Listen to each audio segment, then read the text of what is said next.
Live from the KTSM AM 690 studios, it's Talk El Paso with Andrew J. Polk.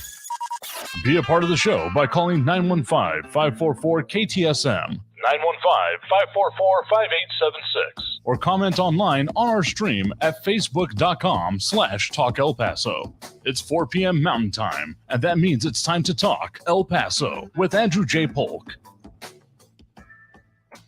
Thank you all so very much for joining us here for Talk El Paso, airing live on News Radio 690 KTSM. I'm your host, Andrew J. Polk.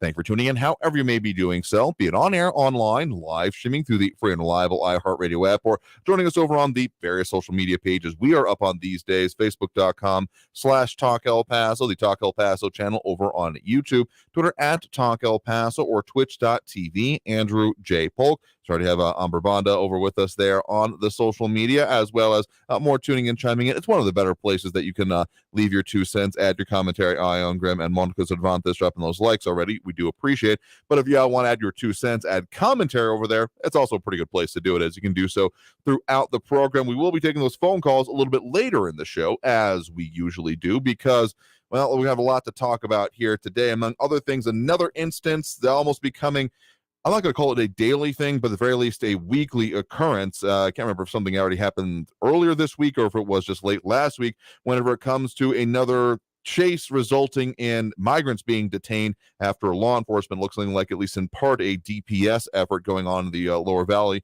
as we also have Ida Beza Gardner joining us over on the social media. Hello to you as well. And also was Rock On in the previous one. They've got to get the hands in the right. And Eric von Holstein-Rathlow, hello to you as well with the hand wave. But just what is going on with it and how some of these policy changes that have been discussed anyway may or not be actually may not be affecting them. But then also, of course, some other, at least want to mention an in-depth story coming and being reported on locally about how there was a, what's the right way to describe this? Well, just the title of it there, about a former El Paso DA legal advisor is being accused of, beyond even what was brought up in the courtroom recently, tied to the former district attorney. And let's just say some, I will personally say, startling accusations, among other things here. So we'll delve into that a little bit. But also our interviews today, going to be speaking with former city council rep Claudia Lizette Rodriguez and former First Lady of El Paso and founder of the Tom Lee Institute, Adair Margot, on essentially their pushback on the idea of abandoning the downtown arena. That, of course, action taken by now early last month by city council, why they say that's the wrong action to have taken for historic preservation, and what they want to see now and the action they're taking further. So further discussion about that, and particularly delving into the study, we'll be getting into that here today in our selection of the interview here. We talked for quite a long time here, so we're bringing you some of the most impacting bits of it with it here today. We'll have the full interview up, or at least the majority of the interview, the more complete interview, right way to put it, up online later. Some technical issues with part of it, but bringing to the full part of it and the discussion on it, and particularly want to know what y'all have to think about that project now that it has been officially abandoned by city council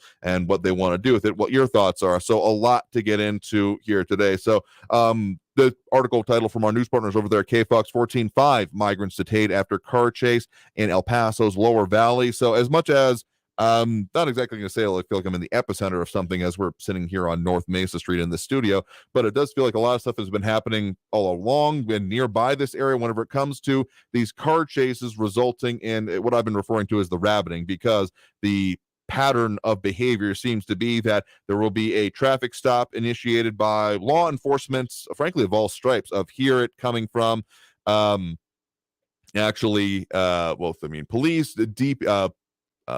DHS agencies, rather, ICBP, Border Patrol, etc., mostly Border Patrol in our area starting these, but in this case, state troopers actually initiating a traffic stop, and the individual driving the vehicle then effectively flooring it, fleeing away from it, and it seems like more often than not, don't have exact numbers to look at here, but anytime it comes up, ending up in a crash and either attempting to go away or just saying a DPS, but I was also referring to DHS earlier.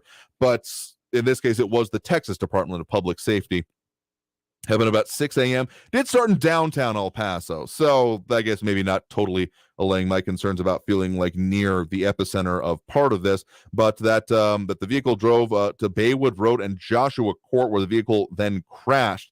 and those found at least 5 migrants detained from the vehicle, turned over to Border Patrol, but the driver in this case did flee the scene.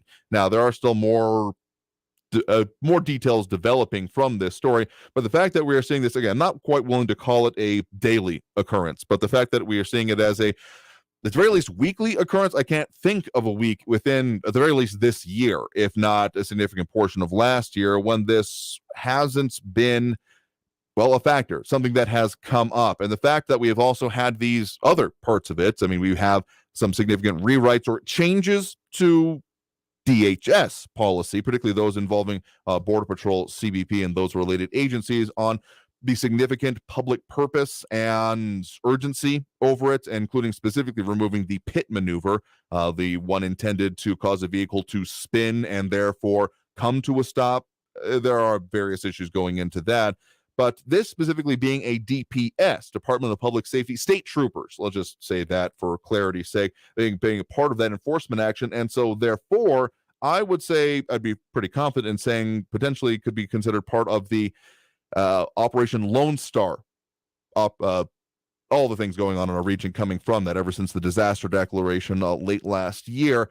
Not, of course, bound by the same policies, literally different, not even just agencies, but different levels of government, state versus federal. So whether or not their policies are coming into place or will come into focus as a part of this, because, I mean, the vehicle is said to have crashed into a building there. They do have some video from our news partners there if you want to see the scene. At least 3 state trooper vehicles, it looked like, ended up around it. So the fact that this keeps happening and end up affecting a lot of different portions of our community, not a great thing, not a good thing, or something I'm excited to be seeing happening on our roads or continuing to occur.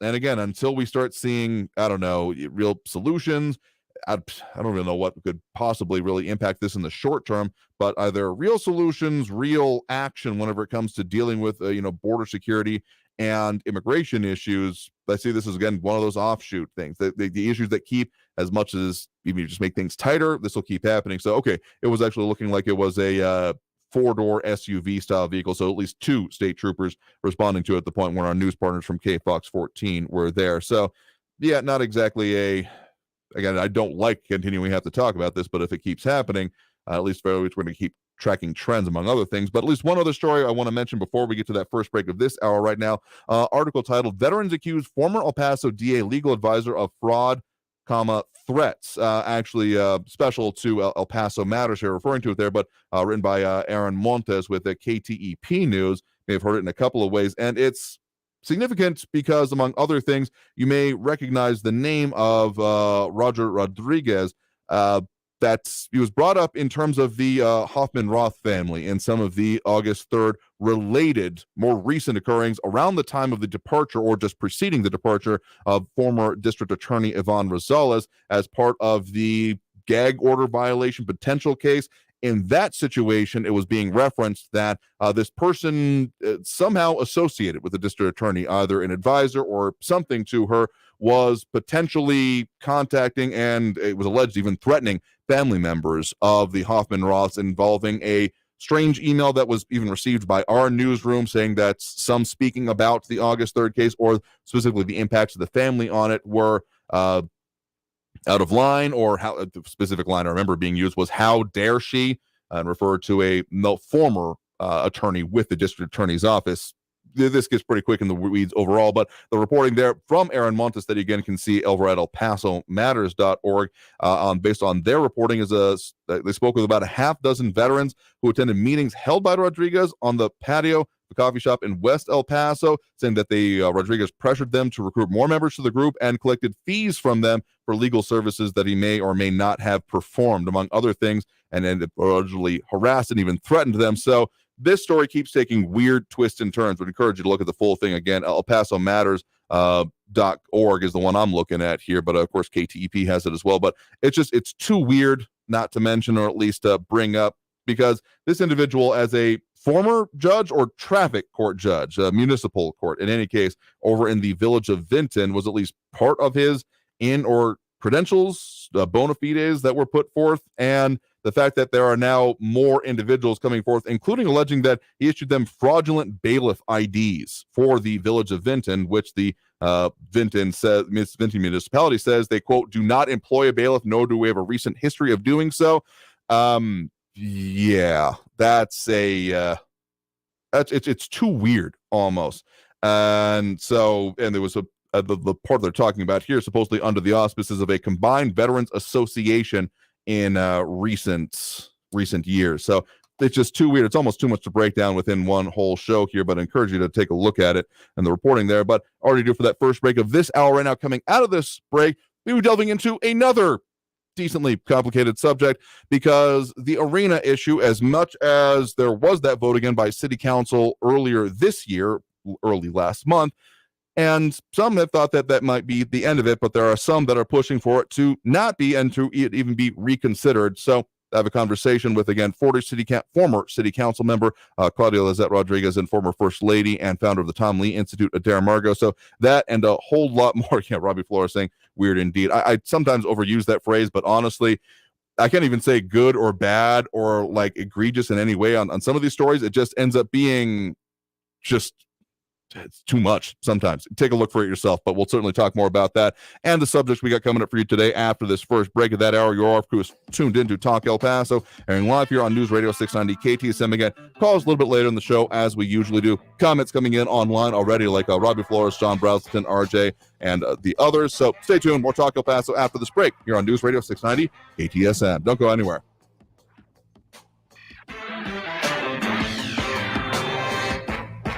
Traffic all day.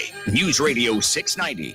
On the 54 Patriot southbound of Montana Avenue, the right interchange ramp is blocked due to heavy traffic. I-10 westbound from Zaragoza to the Patriot, 5-minute delays. Slow traffic Montana Avenue eastbound McRae out to Zaragoza with 10-minute delays. And there's a crash northbound Dyer at Sun Valley. Carrie Edwards, El Paso traffic. Winning $1,000 incites all kinds of emotions. Are you kidding? No way. What to do with it is up to you. We're going to Key West, that's it. What are you, nuts? We're going to Atlantic City. Listen for your chance to win $1,000 with inflation compensation. Listen for your chance to win $1,000 every hour from 9 a.m. to 5 p.m. Enter the nationwide keyword at ktsmradio.com for your chance to win. Brought to you by Sunland Park, Chrysler Dodge Jeep Ram, where buying a car is fun. This report is sponsored by the Truth with Lisa Booth podcast. So now, former Vice President Mike Pence has been caught mishandling classified documents. Lisa will get to the bottom of it with Mike Davis, founder and president of the Article 3 Project. Listen to The Truth with Lisa Booth on the iHeartRadio app, Apple Podcasts, or wherever you get your podcasts. Attention business owners. Stop throwing your hard-earned money away on rent. Imagine owning your own building and saving thousands every year. Sound impossible? Not if you use General Steel. General Steel can help you save thousands by owning your own custom-designed building. Just call 866-62-STEEL or visit getgeneralsteel.com to see how much money you can save with General Steel. Our buildings come with a 50-year warranty, and thousands of companies, from Fortune 500 corporations to startups, have trusted the General with their building needs. If you need to expand or start a new business, you really need General Steel. I'm very impressed with General Steel. Everyone's been extremely helpful. I'd recommend General Steel to anyone looking to build a steel building. Stop wasting money on rent. Call 866-62-STEEL. That's 866-62-STEEL. Or visit getgeneralsteel.com to find out about all our popular quick construction kits, including a 40 by 60 foot building or a 50 by 100 clear span building. Just call 866-627-8335 now or getgeneralsteel.com. El Paso. Does getting credit up to $150 a month to spend on everyday needs like food and over-the-counter products or to pay for utility bills sound good? Then ask about a United Healthcare Dual Complete Plan. You'll keep all your Medicaid benefits and get more benefits at no cost to you. Call United Healthcare today at 1-855-UHC-MORE. That's 1-855-UHC-MORE. Benefits, features, and/or devices vary by plan and area. Limitations and exclusions apply. Food, OTC, and utility benefits have expiration timeframes. Call your plan or review your evidence of coverage EOC for more information. It can be dangerously easy to steal your identity during tax season because so much sensitive info is all together. Before we start the annual meeting of Sean's personal info, has anyone seen Social Security number? Not me. Nope. Nuh-uh. Oh, no. He's been stolen. LifeLock by Norton makes it easy to help protect yourself. If you become a victim, we'll work to fix it. No one can monitor all transactions, but you can save up to 25% off your first year with promo code NEWS at LifeLock.com. Identity theft protection starts here. News Radio 690 KTSM. Live from the KTSM AM 690 studios, it's Talk El Paso with Andrew J. Polk. To be a part of the show, follow on Facebook at facebook.com/Talk El Paso. Now here's your host, Andrew J. Polk. Thank you all so very much for joining us here for Talk El Paso, airing live on News Radio 690 KTSM. I'm your host, Andrew J. Polk. Thank you for tuning in, however you may be doing so, be it on air, online, live streaming through the free and reliable iHeartRadio app, or joining us over on the various social media pages we are up on these days, facebook.com/Talk El Paso, the Talk El Paso channel over on YouTube, Twitter at Talk El Paso, or twitch.tv, Andrew J. Polk. A lot of comments coming in at the end of that last segment, including Robbie Florida saying weird indeed, and John Browselson saying nothing weird in El Paso and surrounding cities. I'm going to assume that's tongue-in-cheek because otherwise, and James Holmes with his investigative and quizzical face on. Again, it's referencing that story we're mentioning right there, written by Aaron Montes over at KTEP, so I guess technically other radio, but it's just, you can't not talk about this eventually, and Special in El Paso matters about that as well. So again, just check it out. Veterans accused former El Paso DA legal advisor of fraud and threat. So it goes beyond the heck was being mentioned in the courtroom around the departure of the previous district attorney. And also Austin Redfern joining us over on the social media. Good greetings to you as well, Austin R. Call me Andrew J there, but hey, if it works for you. And RJ on the idea of the whole rabbiting situation of the vehicles running, flooring it, and fleeing whenever challenged by law enforcement, ending up either ditching or crashing or what have you, and being found to be part of a smuggling effort, saying it's a fruit phobia. Big SUVs packed to the gills are allergic to cherries and blueberries. I think that's a tongue-in-cheek reference to police lights, but sure, that's a theory. I don't know if that's the one I'm going to go with, but sure, we're here to talk about interesting theories. But part of what we got going on for you today had an extended conversation with, again, as I mentioned, the former city council representative for District 6, Claudia Lizette Rodriguez, as well as the former First Lady of El Paso and still founder and also with the Tom Lee Institute, about their perspective on parts of downtown El Paso, particularly what the part has been referred to most recently as Duranguito, the arena, the downtown arena, or the Multipurpose Performing Arts and Entertainment Center, MPC for short. Still don't quite get how they came up with that way they say the name, but okay, given the whole vote that we had at the start of this year, the first meeting of this new city council, almost immediately after being sworn in, making the decision to abandon the project. That was at least some of the wording that was used on supporting documentation. That was specifically item number 13 on that January 3rd city council agenda.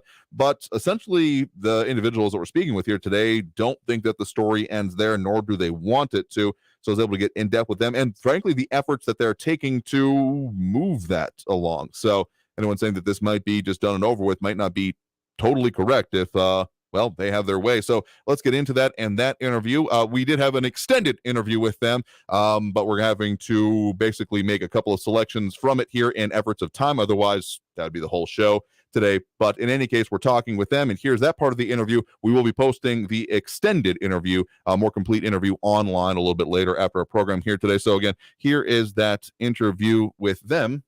Enjoy.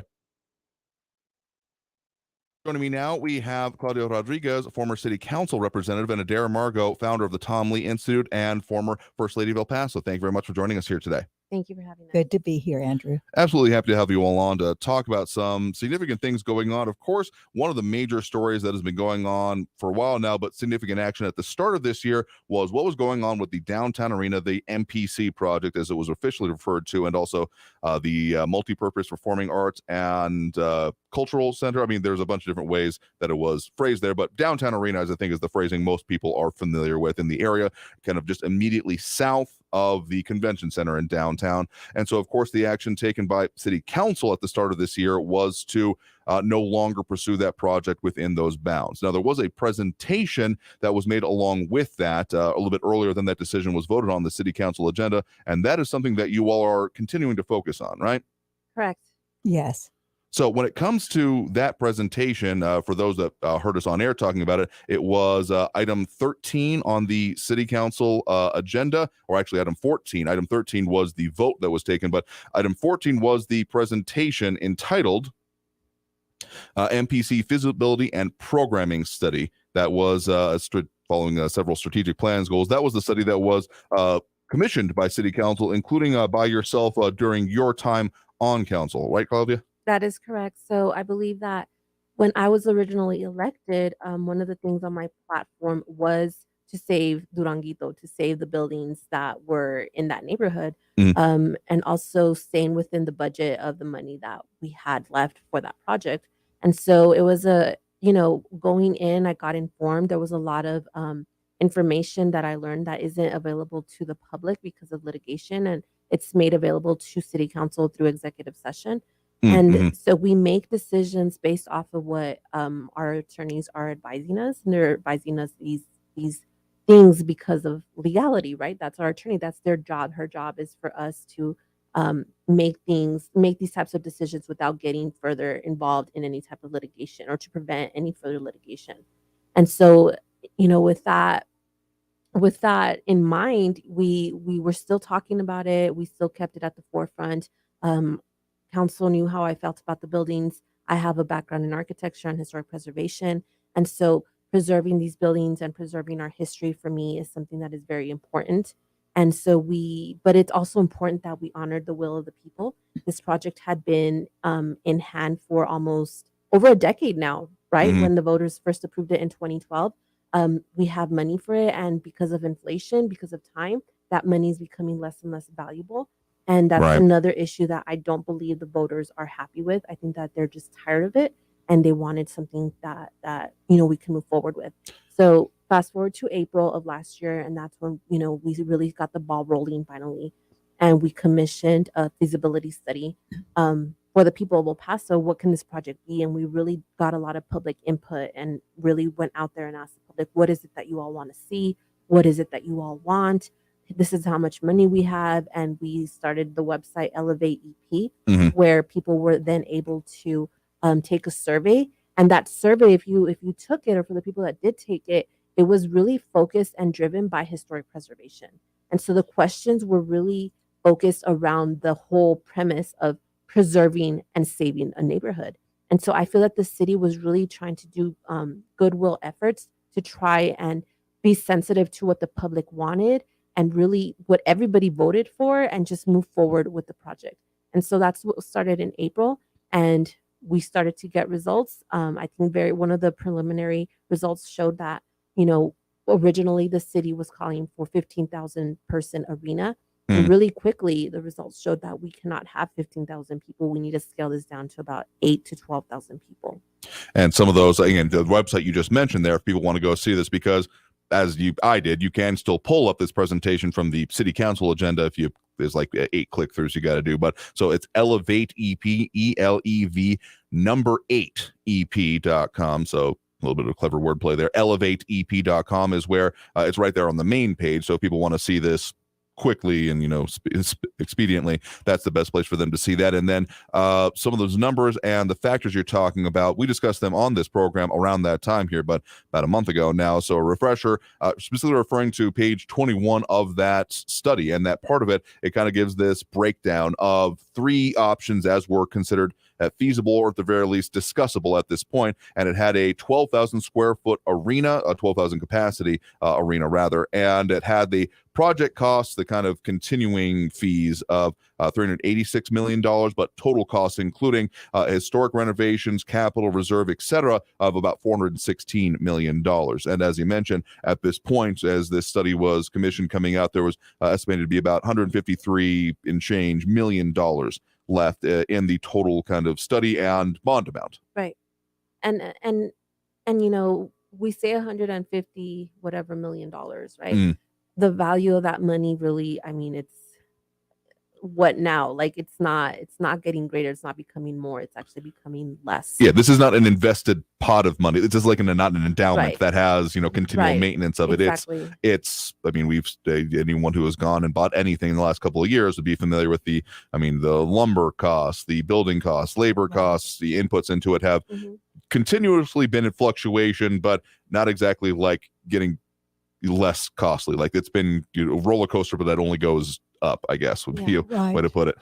Yeah. And another point I want to make about the feasibility study is that, I know we're being criticized for basically getting somebody from out of town, for commissioning somebody that's from out of town Mm. to do the study. But I do want to remind people that we needed to hire a subject matter expert, right? Mm. So in El Paso, we don't have a ton of firms or architects that have that knowledge or experience in building arenas, because we don't have arenas or multi-purpose centers here in El Paso that are to that scale, right? So we did go to an expert. We wanted to give the best to El Paso. We wanted somebody that can really that knew their subject, that were experts at it, and that's why we hired Gensler. However, we did hire a local historic preservation architect. So there was local architects involved in that study as well.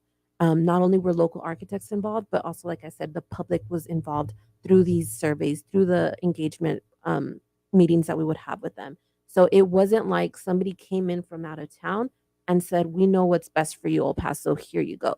No, there was an in-depth analysis that included local subject matter experts and the public as well. And how that works, because Gensler, they designed our new high rise, that beautiful building that reflects our history and how two countries come together, and it lights at night. So I worked with Gensler in doing the art for 3 floors of that building, and I benefited so much from their technology, from their expertise. I was there at the table with them, as was Jennifer Countryman. So all of those projects, and Hunt has been very involved in that, in bringing world-class expertise while at the same time elevating us by giving us opportunities and directions on how to do it in the future. So it's been it's a great, I think, Jennifer was great. She reported at City Council. I attended that meeting. And Andrew, if I can just mention that I was so confused because I didn't know that report that Claudia had asked for was completed, and the way they structured the City Council meeting, I had gone because I'd seen that they were going to vote to reappropriate all money for Duranguito, vote on it. So I went to I knew Gensler was here. I knew they were working on it. But the way they did it, the mayor had asked for a 15-minute presentation on an $800,000 report that had taken 8 months to do, $10,000 a month. And so in 15 minutes, they get up there very quickly and give this report. And then we sat there for hours while people voted for or against the arena. And the questions had been answered in the first 15 minutes. And no one knows about that report. And that's why, Claudia, it's public information. The public paid for it, that we should be looking at it and discussing it, because by removing the money, which was a vote they took that night, the architect here, I think Jennifer said, maybe you all should wait, because really, if you move all the money from a bond from that footprint somewhere else, what are you going to do with all those historic buildings? And what she really anticipates is that the city will be stuck with these buildings. There's no money to spend on them because there's no bond money. And so they'll end up being sold off and probably torn down, because none of them have historic designation. They could have, but they don't now, torn down for parking lot. So it's really pretty, it's amusing, really, and not really amusing, but alarming that people who profess to be historic preservationists advocating for this sacred ground have taken all the money away from spending the money there, when we can have both, all the properties that Claudia had asked for, all of them restored, plus have a facility that will draw people there. Because if you just bring back historic preservation with no activity, it can't survive. So we have both, and yet City Council, 3 of those members, their very first meeting, right, with they kind of took that, since they won an election by a slim margin in a runoff, that they were supposed to overturn the will of the people. And it's just, we think if people have the facts and have a report that they paid for, that they can make that decision and let City Council know what they really do want, rather than having them make decisions for them. Again, that's Adair Margot, former First Lady of El Paso and founder of the Tom Lee Institute. Also, of course, joining us here in studio right now is Claudia Lizette Rodriguez, former city council member. Again, if you want to see the study they're talking about and some of these facts, figures, etc., you can go to simply elevateep.com. That's ELEV number 8 EP.com. So again, extended interview that we're going to be having online a little bit later with, again, Adair and Claudia, as we mentioned, but just in the essence of time here, we spoke for quite a long time. So just to make it so we can fit it on air today, breaking that up into a few segments. So we're going to be talking a little bit more about them and getting more into the op-ed that they recently published on this issue. I can address a few comments here coming in, including Edcor asking, are the water parks still going to be around? Unrelated to this. So yes, short answer. If anything happens to them, it won't be related to this vote and this effort. Simply enough. Some other pushback or comments coming in it, including Eric McNabb saying more bad faith lies from right-wing con artists who don't want to create a better future for future generations. You realize they're talking about wanting the arena project, right? Like, if you're just opposed to people and don't care what they're saying, like, you don't need to be here. But if you're actually saying that you want the project to go forward, you realize that they're in favor of it, right? If you actually listen to what people say crazy things sometimes. To really pay attention, because actually knowing what they're talking about would be important here. And then you're accusing me of pushing a conservative ideology. Listen, literally, dude, if you're not actually going to listen to what people are saying, then we're getting into and just want to scream at people that you think you disagree with, because I don't even think you realize that what you're talking about wanting to have, you're not even listening to the interview, my dude. You're just going off of talking points here. So if that's going to continue and you're not actually going to participate in the discussion and you're just here to scream at people, yeah, that's going to be removal territory. And remember, we got that whole 3 strikes and you're out kind of thing here, because yeah, if you're literally just trolling, you're going to be gone. Anyway, got to take that next break now. Back after this break and continuing this interview. So stay tuned. More Talk El Paso after this here on News Radio 690 KTSM. Again, phone lines a little bit later as we usually do, but in any case, stay tuned.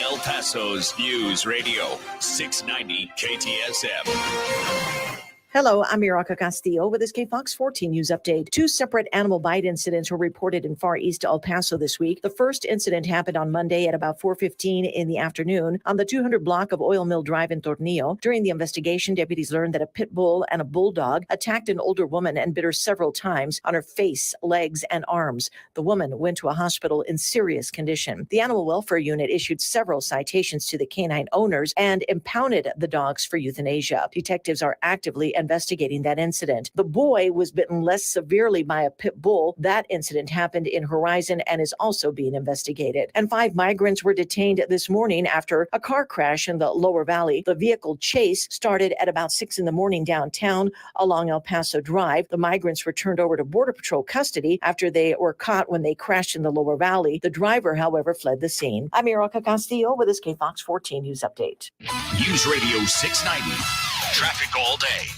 From the KFOX 14 Severe Weather Center, I'm Chief Meteorologist Brad Montgomery. A cold one for tonight, 20% chance of a rain shower, low around 32 degrees. I want to mention, if you're going to be traveling east of El Paso, once you get a couple counties east, there could be some icy road conditions. Back here in the borderland, 20% chance of a morning shower for your Thursday, high around 58 for tomorrow, with mostly sunny skies and a high around 60 for your Friday. From the KFOX 14 Severe Weather Center, I'm Chief Meteorologist Brad Montgomery. This report is sponsored by Indeed.com. Hiring can be a headache. That's why there's Indeed, the hiring platform that removes the hassle. Sponsor a job and immediately get a short list of quality candidates. And you can schedule and conduct video interviews right on their site. Visit Indeed.com/credit. I'm Martin Hoke, the inventor of Navage Nasal Care, and I love Navage. I've told you about how your nose is the body's air filter, that Navage's powered suction will help flush out allergens, viruses, mucus, and germs, and that Navage will help you breathe better. But what do other people say about Navage? Like Tara, quote,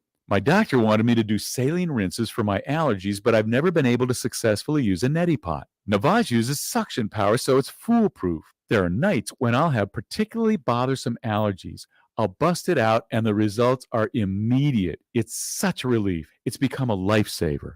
Unquote. She's one of over 100,000 online reviews praising Navage, the all-natural solution trusted by over 3 million people to help you breathe better, sleep deeper, snore less, and stay healthier without drugs. Navage is available at Walmart, CVS, Walgreens, Target, Rite Aid, and online. Navage, N-A-V-A-G-E, clean nose, healthy life. Get your Cash Blitz scratch tickets from the Texas Lottery while you still can. It's the hot ticket you can enter to win a VIP iHeart trip and a shot to play the $10 million Cash Blitz Challenge. Enter today at texaslottery.com. Chaos at the White House. Coming up on the Ben Ferguson podcast all week, Joe Biden is terrified the dots will be connected between him and Hunter Biden with classified documents. I will connect those dots for you. Download the Ben Ferguson podcast now. This report is sponsored by the Ben Ferguson podcast. KTSM AM El Paso is News Radio 690, an iHeart radio station. I am incredibly proud to be a physician here at St. Jude, to be in a place where I know my patients are going to get the top-notch care, not only care, but also research happening 24 hours a day, 7 days a week. Every single person that contributes is a part of that St. Jude family that makes that happen. Because of everyone that is really committed to the mission of St. Jude, we're giving families hope. St. Jude Children's Research Hospital. Finding cures, saving children. Learn more at stjude.org. News Radio 690, KTSM El Paso.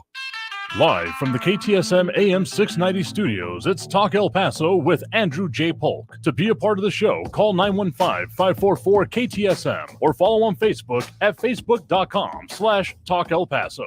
Now here's your host, Andrew J. Polk.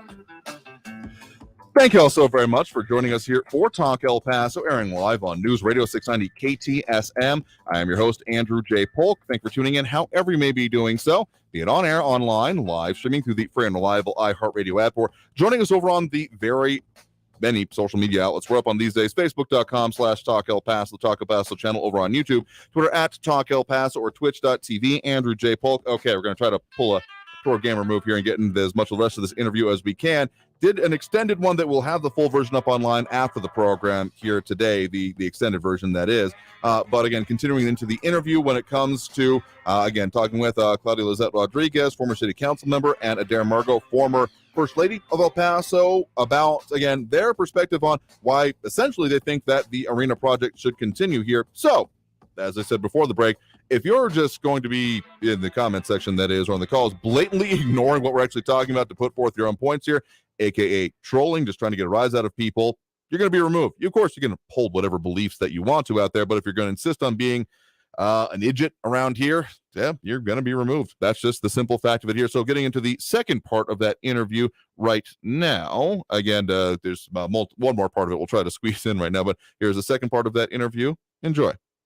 Now, you all both recently co-wrote an editorial on some of these factors here, but including specifically wanting to have people continue to engage, not even just with the idea, but also specifically with that presentation and plan. And so you all have something coming up March 16th to delve further into that, right?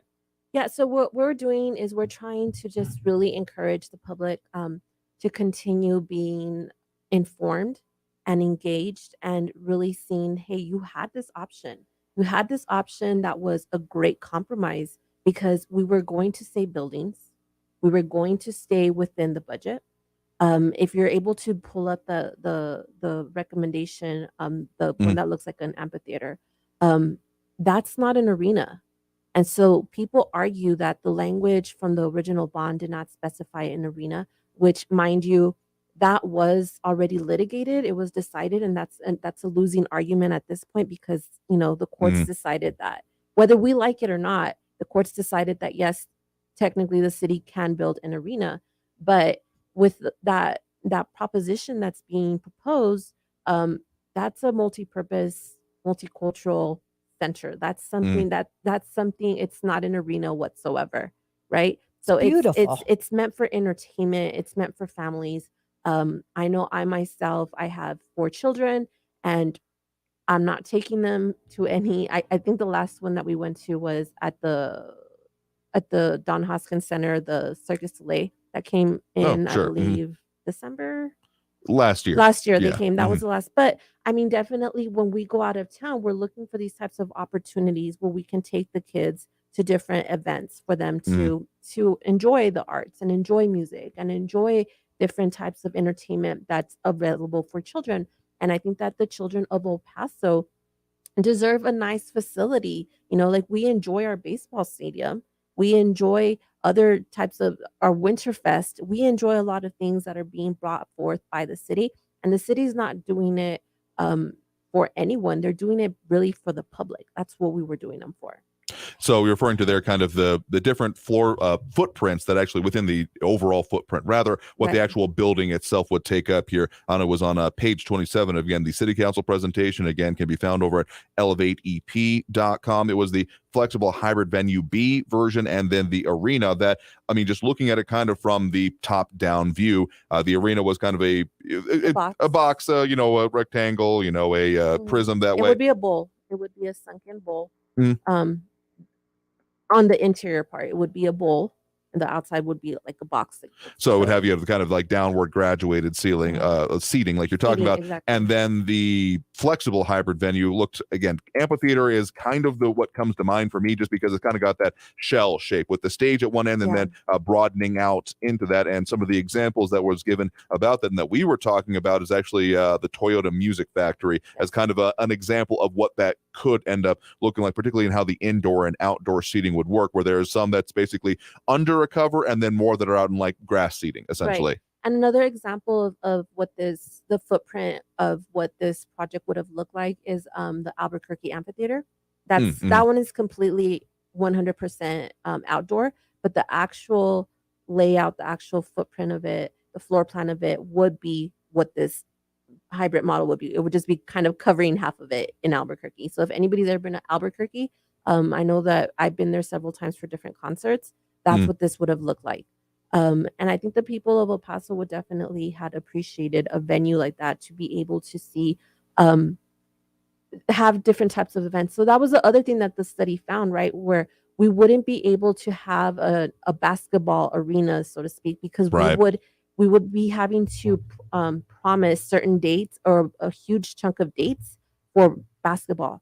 And so what we were trying to do here, what the study found was that, this way we can have all types of events. We could have events Monday through Sunday, concerts, comedy shows, whatever. Like it would have entailed a lot more. It would have a lot more programming. It would be accessible to a lot more programming versus the arena type of footprint. Right. That's what the study found. And Claudia, like the buildings, they were talking about using some of those historic buildings for smaller events, like maybe poetry readings or things like that it's a variety of activities, very flexible. And that's the most exciting part of this report, I feel, is that it actually saved the buildings. So it was going to save those historic buildings that people, including myself, fought so hard to preserve. We were going to restore them and bring activity, bring animation back to them, and be able to invite the public to actually enjoy them, versus now that they're basically in a cage and they have now been condemned to nothing because there is no money that can be spent there. I want to focus on that part of it, particularly on the historic preservation and the survey results on it. This was page 13 of the actual presentation made before City Council, and it said some of the information that was the surveys that were done through the elevateep.com website, including about approval and considerations of it, that according to the survey done as part of that study that you all had commissioned on City Council, that saying that about 61 and change percent approve of the project, but that 89.1% approve of the MPC project with building restoration that reimagines use of the existing buildings. And then a final one I want to mention here is about 75 and change think it's important to preserve the memories and history in our built environment. So those were some of the factors going into how then the study that was then performed, right? That is absolutely correct. I think that based off of those results, we can see that Gensler really did their homework in respecting what the people were requesting of them to take into consideration, right? We have a lot of historic preservation happening. There's a lot of excitement in downtown El Paso, and I think that this project could have further added to that excitement, right? Where we're going to not only restore, and if you look at bigger cities, this is what they're doing. They're restoring their old buildings, and then they're also adding new structures to them. So for example, if you look at like the Louvre in Paris, right, like where you have all of these historic buildings, and then right in the middle you have this beautiful glass pyramid. So it's just kind of like a hybrid of like the old and the new, and it's exciting. And I think that that's probably the best way forward, from an architectural standpoint, from historic preservation standpoint. I think that being able to marry the old and the new, it's fun and it's exciting. And it was an opportunity, right? And whether we agreed with that bond or not, whether somebody supported it back in 2012 or not, at this point, should have been irrelevant, because me as an elected official, I couldn't have gone in there and done whatever the heck I wanted to do, because that's not respecting the will of the people.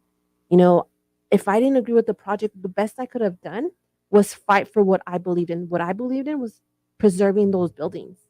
And those were the results that came about from this project. And so for me now, like Miss Margot says, I was very excited that that's what I got. I fought really hard for that, and I got that. And now, like I said earlier, we're condemning these buildings. That money has to be spent. I hate to break it to El Paso. That money, the $153 million, has to be sent. We can't just send it back to the bank. Like we have to send. We have to spend that money on what the voters mandated us to spend it on. We can't spend it on anything else, because that'd be a whole other lawsuit. Nor do we want to do that, right? Because like I said, El Paso in November, we just passed another bond for streets, and it was broken down into 3 different pieces. New council people cannot go in there and say, I don't like that, so we're just going to scratch that and spend the money somewhere else. Like that, there's not going to be any public trust in that. No. / legal requirements, among other things here.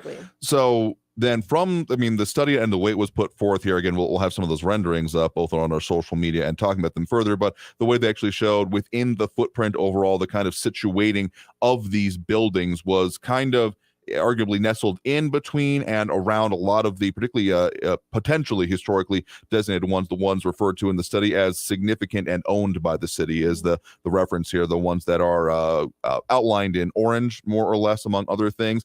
So when it comes to the actual potential for that here, well, really it comes down to, I think, the fact that the vote that was taken here that ultimately came through on item 13 and ended up passing was on the idea, the language that was used in it is to abandon the arena projects, essentially. Right, here. because there's not enough money, I think, was also in there. Yeah, that was part of the conversation, because like as we mentioned a little bit earlier, that for the arena, the way that would work, the costs were estimated to be, all told, including, I do think it's significant to mention here, $30 million for historic renovation was built into each of those estimate amounts here. That one would have been $416 million. The one that is the flexible hybrid with the half indoor and half outdoor venue would have been $143 million all told from the way the study was done and the way those numbers came out. But and again, if you're just joining us, guests in studio here right now, that's Claudia Lizette Rodriguez, former city council member, as well as Adair Margot, founder of the Tom Lee Institute and former First Lady of El Paso. All right, and so we're going to continue that interview. We got to end up taking this next break right now, having some issues with our social media playback that is not allowing us to put up the pictures as we were, but we're going to take that quick break and try to bring up some of those before we end up at the end of the hour. So a little bit more of the interview to go, so stay tuned. More Talk El Paso after that break here on News Radio 690 KTSM. Stay tuned.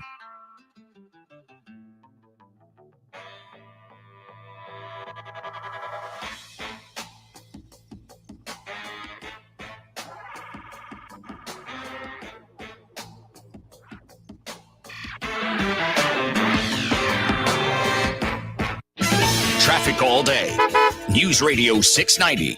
No crashes on your El Paso freeways right now. Police responding to one crash on Pebble Hills eastbound near Tierra Cortez Avenue. I-10 westbound from the Loop to the Patriot, it's a 5-minute delay. Slow on Montana Avenue eastbound from McRae out to Zaragoza with 10-minute delays. And it is just stopped traffic on Global Reach southbound from the Spur down to Montana Avenue. It's a 35-minute delay. Carrie Edwards, El Paso traffic. This report is sponsored by Indeed.com. Hiring can be a headache. That's why there's Indeed, the hiring platform that removes the hassle. Sponsor a job and immediately get a short list of quality candidates. And you can schedule and conduct video interviews right on their site. Visit Indeed.com/credit. First, we decide where we want to go.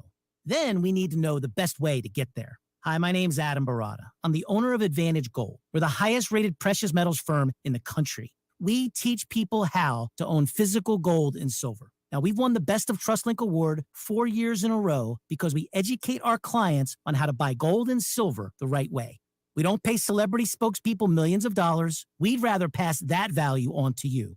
Call 800-900-8000 and speak with one of our experts. We'll send you a free gold kit along with my latest #1 national best-selling book, The Great Devaluation. Call 800-900-8000. That's 800-900-8000. Get the best information, the best process, the best service, the best value. Call Advantage Gold at 800-900-8000. Call 800-900-8000. Advantage Gold is not an investment advisor or a tax advisor. Consult with your financial advisor before investing. Call 800-900-8000. The podcast Murder in Miami traces the connection between the killing of a private investigator and an international money laundering scheme.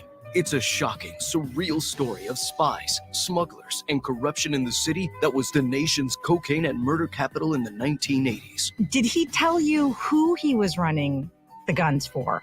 Well, it was obvious. The CIA was running that show. Listen to Murder in Miami on the iHeartRadio app or wherever you get your podcasts. This year is the year to learn a new language with Rosetta Stone. No matter what's inspiring you to learn a language, travel, work, family, or just for fun, the Rosetta Stone app makes it easy to get started and stay motivated to reach your goals. Right now, get a lifetime unlimited subscription with forever access to all 25 of Rosetta Stone's languages for 40% off. Visit rosettastone.com today and save 40%. Rosetta Stone. How language is learned. Chaos at the White House. Coming up on the Ben Ferguson podcast all week. Joe Biden is terrified the dots will be connected between him and Hunter Biden with classified documents. I will connect those dots for you. Download the Ben Ferguson podcast now. El Paso's News Radio 690 KTSM.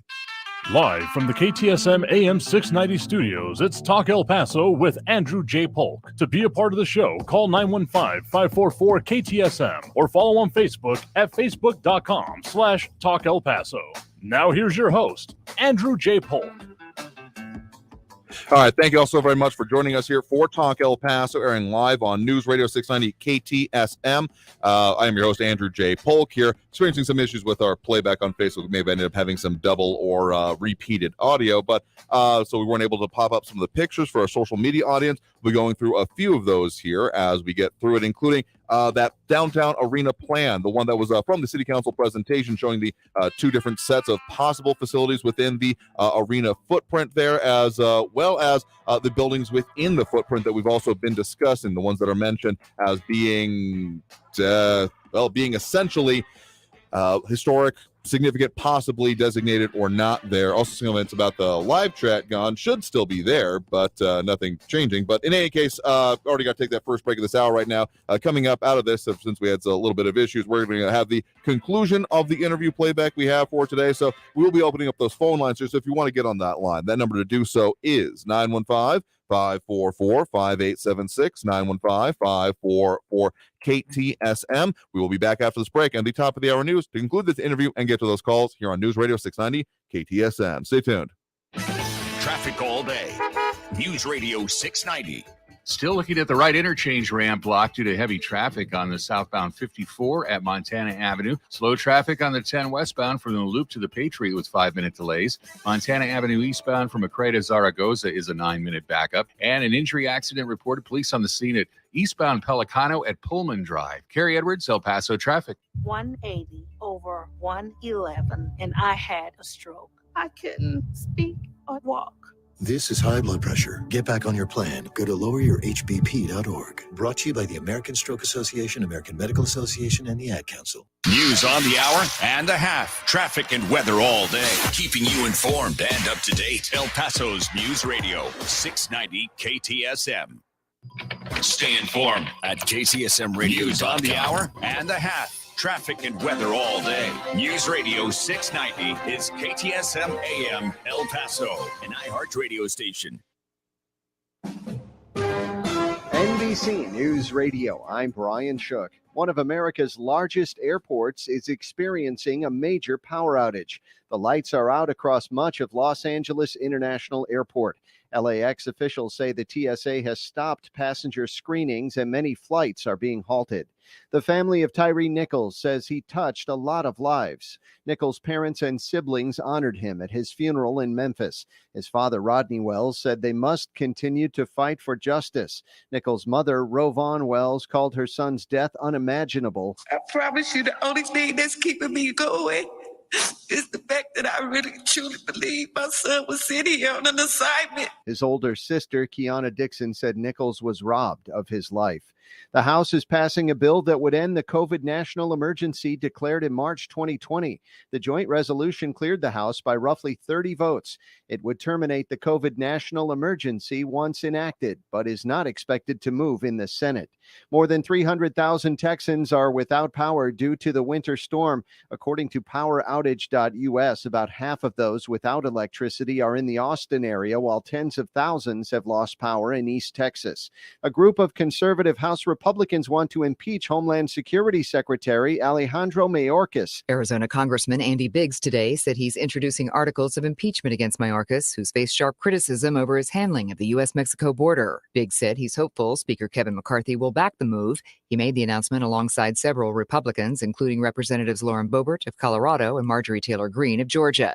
Greene accused Mayorkas of failing to secure the border, resulting in a spike in illegal immigration and drug trafficking. I'm Lisa Taylor. Sam Bankman-Fried is talking himself into a potential hole. You're listening to the latest from NBC News Radio. The Justice Department is looking into why so many inmates are in solitary confinement. Prisoners in restrictive housing are up 29% for those in the Federal Bureau of Prisons special housing units. That means they're separated from the rest of the inmates as a form of discipline. China is trying to put a stop to a plunge in property prices that's undermining hopes of an economic recovery. In Hong Kong, Richard Kimber reports. It's a big problem for the Chinese government. Economists estimate that the property market accounts for 20 to 30% of GDP. Local authorities are easing financing for cash-strapped developers, cutting mortgage rates and easing down payment requirements for new buyers. But analysts say it's unlikely to be a quick fix. Regulatory overhauls of the property market last year have dampened demand amid government efforts to stamp out speculation and encourage more sustainable and responsible business practices. Richard Kimber in Hong Kong. For the second year in a row, New Jersey's Milltown Mel won't take part in Groundhog Day. Sarah Lee Kessler explains. The previous Milltown Mel died just before last year's Groundhog Day, and his replacement, well, he isn't being allowed into New Jersey. No clue why. Event organizers blame state regulations, but haven't explained. They're simply advising folks to listen to what Mel's furry cousins have to say, including Punxsutawney Phil or Staten Island Chuck. Remember, if groundhog prognosticators see their shadows on Groundhog Day, expect 6 more weeks of winter. But if they don't see their shadows, look for an early spring. Grubhub is reimbursing a Michigan dad after his 6-year-old son went on a late-night spending spree. The kid used his dad's phone to order nearly $1,000 worth of shrimp, chicken sandwiches, ice cream, and more on Saturday. After he went to bed, his dad got a fraud alert for about $439 spent for pizza. Brian Shook, NBC News Radio. Now your chance to win $1,000. Just enter this nationwide keyword on our website. Green. That's green. Enter it now. This report is sponsored by the Truth with Lisa Booth podcast. So now, former Vice President Mike Pence has been caught mishandling classified documents. Lisa will get to the bottom of it with Mike Davis, founder and president of the Article 3 Project. Listen to The Truth with Lisa Booth on the iHeartRadio app, Apple Podcasts, or wherever you get your podcasts. Why do you buckle up when you get in your truck? Maybe you do it to get home safely to your loved ones, or because you take your job as a professional driver seriously, or because you want to follow the law to stay safe. Remember, it doesn't matter how long you've been driving, or even if it's a quick trip. Wear your seatbelt to stay safe on the road. Learn more at www.sharetheroadsafely.gov. That's www.sharetheroadsafely.gov. And remember to buckle up when you get behind the wheel. Paid for by FMCSA. The Good Feet Store, improving people's lives 2 feet at a time. Hi guys, it's Mark. Are you struggling with erectile dysfunction? Did you know that a major medical breakthrough is now available and it isn't a pill? Today, Wednesday, February 1st, we're running a one-day special you won't want to miss out on. Northbrook Medical Clinic uses the most powerful form of wave therapy. This is a technology clinically shown to repair blood vessels and improve blood flow. It's backed by 60 clinical studies, including from Cambridge. If you're ready to regain that spark in the bedroom, today is your day. Call us now and you'll qualify for the assessment and ultrasound totally free. You'll also get a gift that can produce rapid and powerful results in the bedroom in minutes. You're going to love that one, guys. Trust me. And today only, we're offering 5 tune-up treatments to our patients free. This is an unprecedented offer worth hundreds of dollars, but call today and qualify totally free. Call 915-529-9000. That's 915-529-9000. Guys, put a stop to your erectile dysfunction and get your life back. Call Northbrook Medical Clinic now to qualify. This offer ends today, Wednesday, 915-529-9000. And now for today's Roblox winter weather alert. iHeartland on Roblox has been walloped by a winter snowstorm. It is a winter wonderland. You can now ice skate at State Farm Park. In State Farm Neighborhood, you can compete in snowball fights, grab a hot cocoa and cookies, and more. There's also special events from your favorite artists and podcasters all month, along with scavenger hunts, exclusive content, and unique items. So enjoy the festive winter weather at iHeartland on Roblox. Head to iHeartRadio.com/iHeartland today. News Radio 690 KTSM. Live from the KTSM AM 690 studios, it's Talk El Paso with Andrew J. Polk. To be a part of the show, call 915-544-KTSM or follow on Facebook at facebook.com/Talk El Paso. Now here's your host, Andrew J. Polk. Thank you all so very much for joining us here for Talk El Paso, airing live on News Radio 690 KTSM. I'm your host, Andrew J. Polk. Thanks for tuning in, however you may be doing so. A lot of ways to interact with the show that we'll get into here. The phone line open, it's full up at the moment, but we have that last bit of the conclusion of the interview. What it did was some editing for time and availability in the program here, and even then we had a bit of a technical error. But in any case, we're going to come back with that, and then we'll get back to those phone lines, so keep it handy, 915-544-5876, 544-KTSM, and not aware of any issues going on with the live chat. If you have any issues with our videos that we don't say is an issue, like we have a playback issue on part of it, but they're like freezes or anything like that, and we're not making it clear on air, you might want to try refreshing for those over on our social media. No problem for y'all over on Radio Land so far. We're just going to try to conclude that interview here now. So here is the final part of the previous interview that we were having again with Claudia Lizette Rodriguez, former city council rep, and Adair Margo, former First Lady of El Paso and founder of the Tom Lee Institute. And here is that conclusion. Enjoy. Specifically then with this plan, with the study and the different parts of it that are in there when it comes to the specific area, the downtown footprint, Duranguito, what has been discussed for this past few years, what do you want to happen now? What do you think is possible to happen now? I think that the new elected council people need to really make a responsible decision. I think that they need to go back and not listen to the people that essentially told them to move it or kill it, and really listen to the people that elected them. Because I can tell you, having ran 2 campaigns in District 6, the topic about the arena was never an issue. What my constituents were concerned about were their streets, were their public safety. That's what District 6 was concerned about. They were not concerned. They weren't telling me, kill the arena. The only questions I received on the whole arena project were consistently, what's going on here? Why is it taking so long? Like my money, and people were just very fed up with it. Like, and rightfully so, it's been so long and we don't have any results. And so they're caught up in the middle of this debate of arena, no arena. So again, I would just encourage the newly elected officials to go back and reconsider the item, even if they decide again to kill it, but just really make an informed decision and really listen to their constituents and not listen to the people that paid their campaigns. That's what I would like to see moving forward from them. I would encourage the public that if that's something that they believe to be real and true, that they also advocate to them. At the end of the day, this money, like I said, we're not saving any money because this money has to be spent.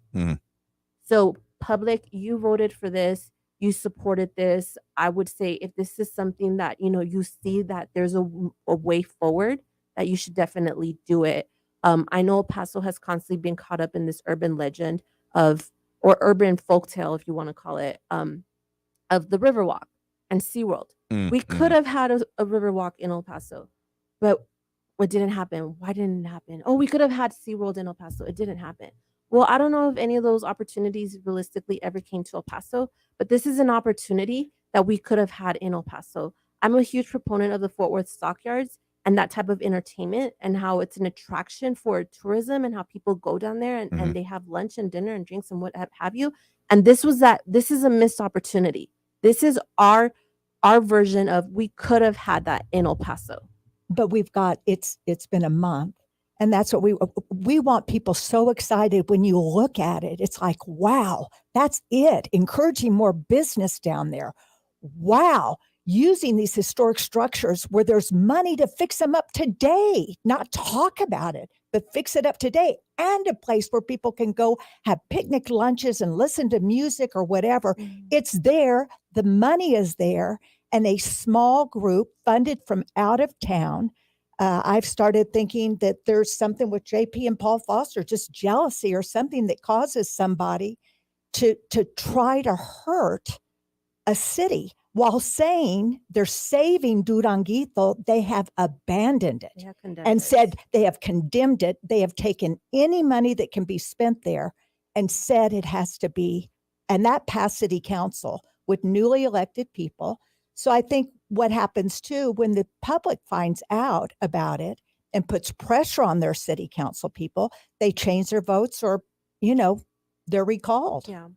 So you think that there essentially could be a reconsideration possible here? Yes, city council can reconsider anything. They can bring it back as a different item. They can definitely reconsider. I think that they really need to look at the community again, just at least reconsider it to make a better informed decision. You don't make, like I said, a decision that has been on the books for over 11 years. You don't make that in the first 15 minutes that you're sworn into council. You can't. That's uninformed and that's disrespecting the public. An issue that people have fought for so hard on both sides because you had the direction of one person. And the thing about it is that this person claims to have a ton of information, but this person has never actually made that commitment, that investment like the city has. So the city made that commitment in that investment in that feasibility study. And it was showing us what could happen, what could not happen. It was carving the path.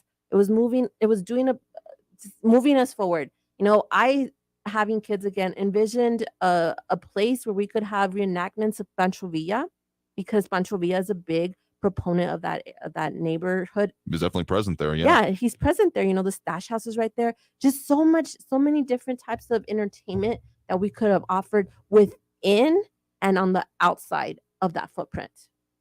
Again, that's Claudia Rodriguez, a former city council member, and also been visiting with us here is Adair Margot, former First Lady of El Paso and founder of the Tom Lee Institute. Again, they'll be doing more presentations both on what was presented to city council. Again, March 16th coming up, 9:30 to 10:15 a.m. at Countryman & Co. Architecture at 108 South Stanton Street on the 3rd floor. And again, you can find the study for yourself at elevateep.com. That's ELEV number 8 EP.com here. So thank you all very much for speaking with us about the many facets and different parts of these issues and what you feel people need to know and what action can be taken on here today. Okay, so that's the conclusion of the interview. There may have been a little bit snipped off for those on our live stream in case it just didn't end properly. But okay, some of the also images that came up we have popped up earlier. Just want to go over those again briefly because some of the figures and factors that we were talking about that weren't able to come up include the survey that was put forth as part of the city council, the again item 14 that was on that January 3rd agenda item, the survey summary points as part of it, and again the website they mentioned if you want to go and see this for yourself would be Elevate EP, is those ELEV number 8 EP pushback.com. So that's a place where you can see at least quickly. You can also, of course, see it over from the city council agenda item if you're willing to click through that. But as I mentioned, we do want to get, of course, to the comments and the calls here, including Flaco Jimenez saying, at the time I was a New Mexico resident, so I voted neither for nor against this. I will say, though, that these projects are usually done more efficiently in the private sector. So, I mean, a lot of perspectives on this here, but let's go ahead and get to those phone lines now, as we do have them open and available, as we usually already do at this point during the program. So, first call that we have on the line here, we do have Max Grossman on the line with us here right now. Max, thanks for joining us. Andrew, thank you so much for letting me exercise my free speech rights on your radio show. Look, Andrew, the two guests who you had on, I have nothing to say to them. I'll just say this. One was defeated at the ballot box by a double-digit margin running on the arena, and the other's husband was defeated by a historic margin running for re-election for mayor running on the arena. They're out of touch. They do not represent the majority. And let me tell you why, Andrew. El Pasoans do not like the use of eminent domain for an entertainment purpose. They do not like to see people displaced for an entertainment purpose. They do not like to see the destruction of architectural and archaeological resources that cannot be replaced. And we've heard from your guests that J.P. Bryan and I are, in essence, alone in opposing the project. Nope.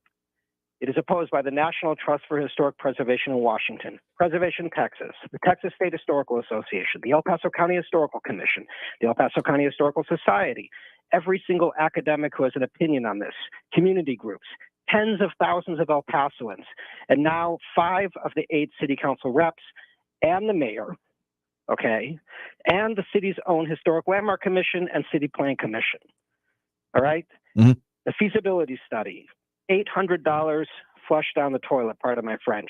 That study was rightly thrown out the door by this city council. It is destructive. Let me set the record straight, Andrew. There are 12 historic buildings in the arena footprint eligible for the National Register of Historic Places.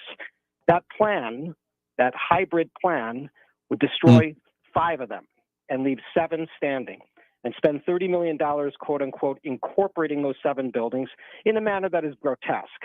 They would, in essence, be almost attached to the arena. Chihuahua Street disappears, and the 2 ladies who still live in the arena footprint would be right up against that gigantic structure. It is absolutely absurd, and that is why it got so little support, all right? The financial analysis for that feasibility study is flawed because it does not include debt servicing, the single most expensive item. All the spreadsheets for the ballpark and all the other capital improvement projects, Andrew, include debt servicing, okay? That is completely absent.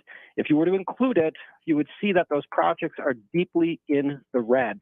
The project is flawed, it is dishonest, it is destructive, far more expensive than anybody realized. And that is why we need to restore the neighborhood properly. The bond funds per city council will be reallocated for another purpose using existing city facilities. And the one elephant in the room, Andrew, let me say this. We all know that in Sunland Park, New Mexico, they are building an arena. It'll seat 8,000 people, indoor, outdoor.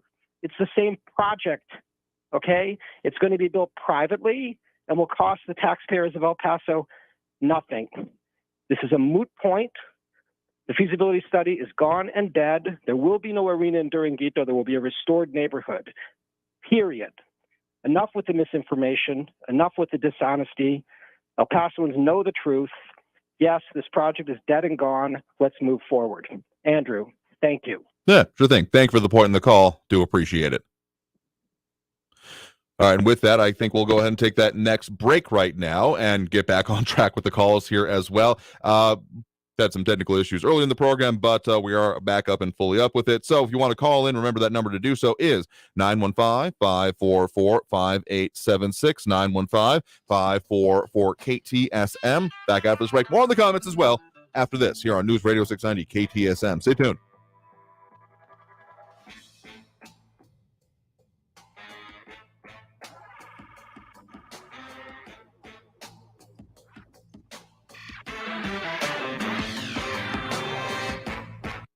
Traffic all day. News Radio 690. Heads up for a crash southbound on the Patriot at Trowbridge Drive. An accident there is blocking the right lane, causing some minor delays. Memorial Highway in the East Valley, southbound from the Spur down to south of Montana, is a 10-minute delay, mostly stop and go. I-10 westbound between Hawkins and the Patriot, it's a 5-minute backup. And an injury accident Pelicano eastbound at Pullman Drive. Kerry Edwards, El Paso traffic. Winning $1,000 incites all kinds of emotions. Are you kidding? No way. What to do with it is up to you. We're going to Key West. That's it. What are you nuts? We're going to Atlantic City. Listen for your chance to win $1,000 with inflation compensation. Listen for your chance to win $1,000 every hour from 9 a.m. to 5 p.m. Enter the nationwide keyword at ktsmradio.com for your chance to win. Brought to you by Sunland Park, Chrysler Dodge Jeep Ram, where buying a car is fun. This report is sponsored by the Truth with Lisa Booth podcast. So now, former Vice President Mike Pence has been caught mishandling classified documents. Lisa will get to the bottom of it with Mike Davis, founder and president of the Article 3 Project. Listen to the Truth with Lisa Booth on the iHeartRadio app, Apple Podcasts, or wherever you get your podcasts. I studied Spanish in college and never got fluent. But then I tried Babbel. Want the most effective way to learn another language? In just 15 minutes a day, Babbel's bite-sized lessons will have you learning another language in as little as 3 weeks. Babbel is all conversation-based, so it gets you speaking quickly about things you actually talk about in the real world. You'll really see a difference in how you can speak and how conversational you can be in just a few weeks. Babbel isn't just lessons. You can listen to podcasts, play games, watch videos. You can even take live online classes with a language teacher. There are so many ways to learn with Babbel. The lessons online and in the app make it easy to learn from pretty much anywhere. University studies have shown that using Babbel for 15 hours is equivalent to a semester of college Spanish. If you want to learn a new language, there's no better way than Babbel. Go to Babbel.com to try for free. That's Babbel.com. Babbel.com. Cashback is not available on gas in New Jersey and Wisconsin. Hey, good morning. You're heading to the airport, right? Yep, thanks for checking. I like the car. How long have you been a rideshare driver? About 3 years now. I really enjoy it. Isn't it hard to make money these days with the price of gas being so high? Not for me. I use Upside, the free app that gives you cash back for every gallon of gas you buy. Wait a minute. Are you saying you actually get real money back when you get gas with the Upside app? Yep, I get real cash back every time I get gas. Does that actually add up to anything? I'll make around $200 to $300. Wow, that's serious extra cash. I'm downloading the Upside app now. Download the free Upside app now to earn real cash back every time you buy gas. Use promo code CAR for an extra 25 cents a gallon bonus on your first tank. You can cash out anytime right to your bank account, PayPal, or a gift card for Amazon and other brands. Just download the free Upside app and use promo code CAR for a 25 cents a gallon bonus on your first tank. That's code CAR. News Radio 690 KTSM El Paso. Live from the KTSM AM 690 studios, it's Talk El Paso with Andrew J. Polk. To be a part of the show, call 915-544-KTSM or follow on Facebook at facebook.com/Talk El Paso. Now here's your host, Andrew J. Polk.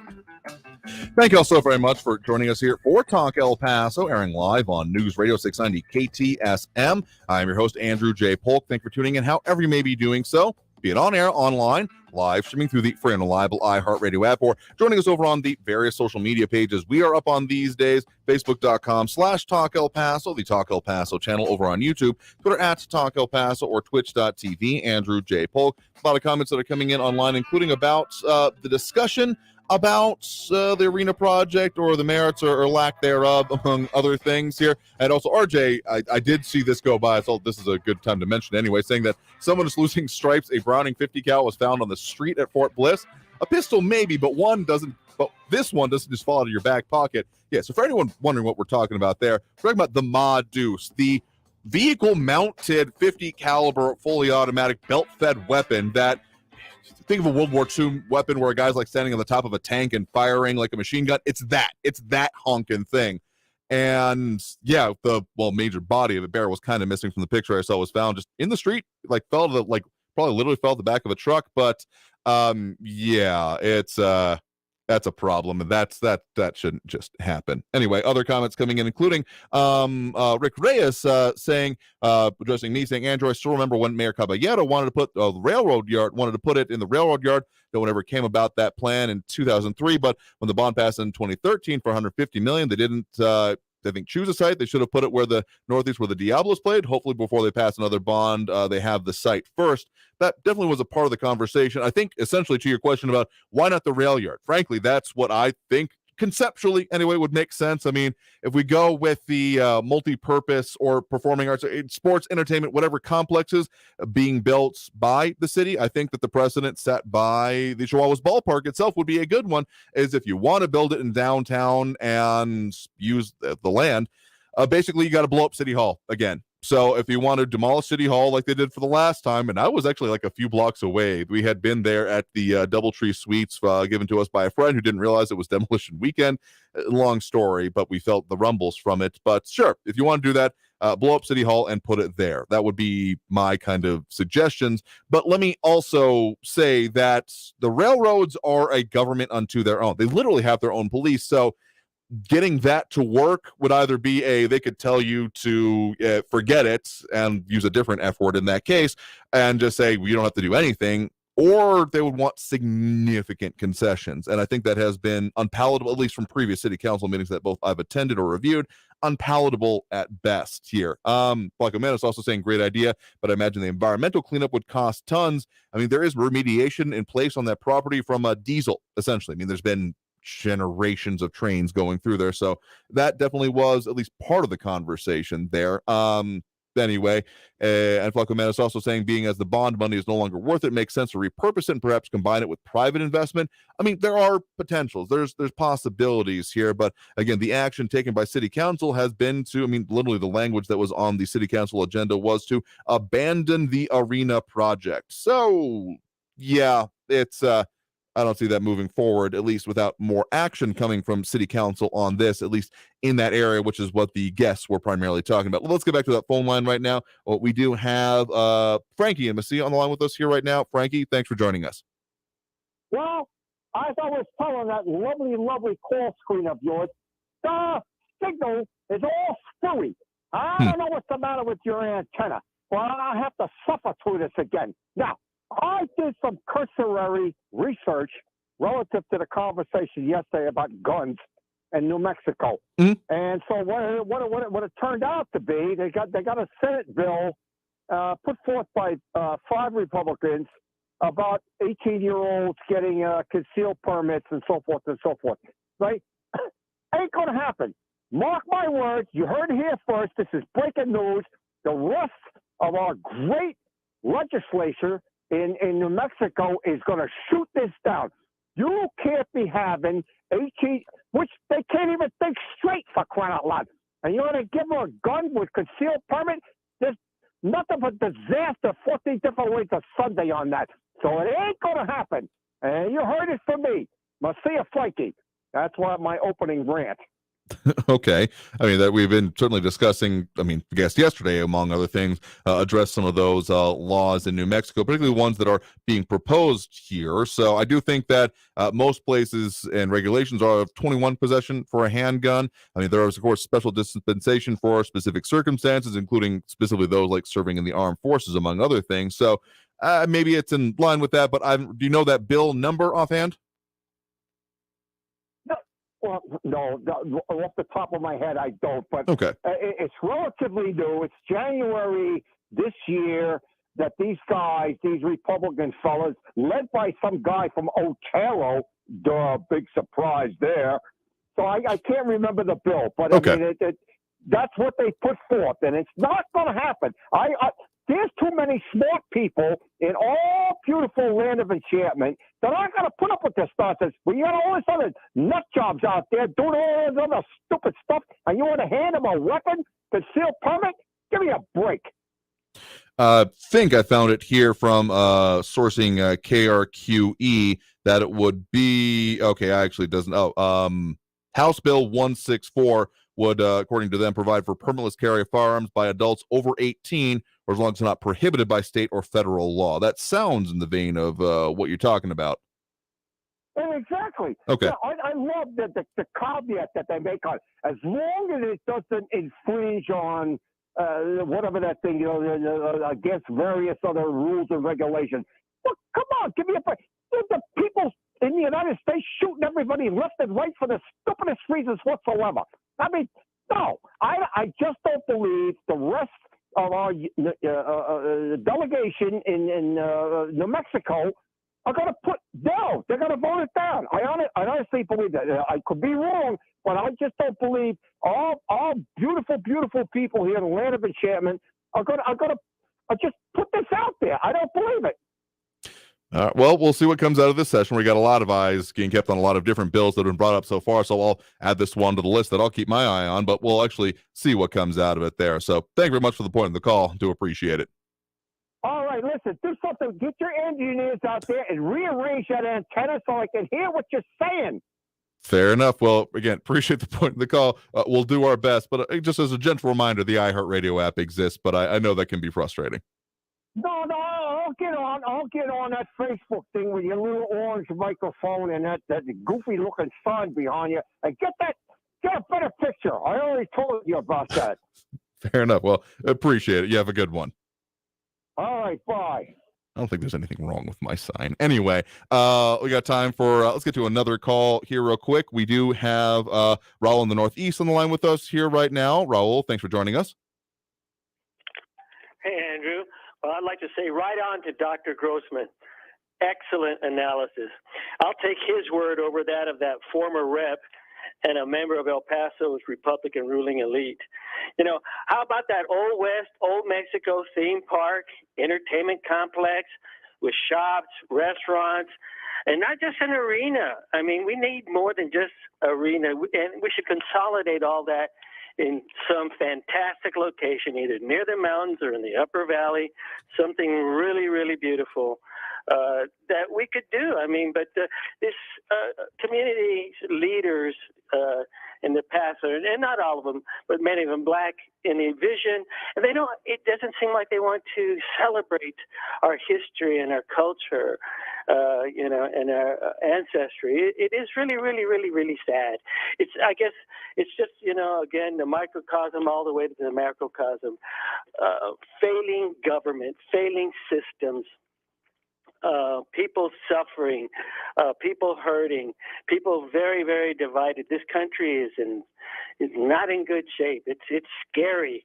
The violence, the number of threats of violence that have happened, and the stochastic terrorism that's going on, and all the guns and all the killings, and again, that our children can't be safe at school. I wish that all these gun lovers would have to listen to the victim impact statements of the parents and the teachers and the people involved in these places where people got killed, and see if they still feel, oh, I got to have my gun. I got to have all the guns I can have, and I got to have my gun, and nobody's going to put any restrictions on me regardless of how many people are killed and how many children are murdered, and the fact that we can't be safe anywhere, anytime in America because of failed policy, failed ideas,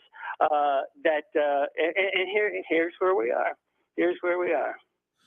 Okay, let me just put it this way. I mean, I very much do not like the idea of threats, of crime, of anything of these things happening, but that last part there, I think you told more than you intended to, because it's the punitive part of it. These, I got to screw everyone who has, by your own admission, literally never done anything wrong besides, like, possess things that you don't like and that you apparently seem to think is inherently evil. But the will of man is the ultimate factor of what happens in this realm and in this world until proven otherwise, basically. So if you're going to say that they are being corrupted by the things that they hold, or I don't think you even believe that, because we're getting real metaphysical at a point here. So it's the people who are maintaining these implements, because, again, I've kind of said it before, it's the it's the person who only has the one that they got like yesterday that I'm most concerned about when it comes to gun owners. Yeah, I'm not worried about the guy that has 100, because he's probably a collector and enthusiast and likes going out to the range and banging out with his buddies and, reenacting maybe occasionally. Yeah, there's not as many of them, at least not that I know. But if you're really just saying that, well, forget these people, without using that F word, and that'll solve the problem. I don't think you actually believe that either. The idea that, oh, we get rid of all the people that I characterize as rednecks, I'm going to call that probably generously, and they're the problem here. Literally, statistically and realistically speaking, no. Because if you want to talk about any of these crimes, any of these mass crimes, or the things that happen with it, they're not being done by the people who have, in aggregate. I mean, there's always going to be an exception, but the 99% of the people who own firearms are not the ones committing the crimes with it. So if you're saying that, then but therefore that means that the rest of the group needs to be punished or impugned on, or at least done stuff that I think would be funny or funny to do to them. Yeah, that's not how that works, either in concept of law or in execution. So that's really how you want to go about it. Again, that's why I keep saying, if there was something that I found reasonable to work, actually, not even doing the whole, reasonable gun control idea of it, but if it would actually reasonably have an impact, I would support it. And yet the suggestions end up coming, well, kind of down to the way you're portraying it, of being punitive against people that you say, I'm frustrated with you, and therefore you must bear the penalty.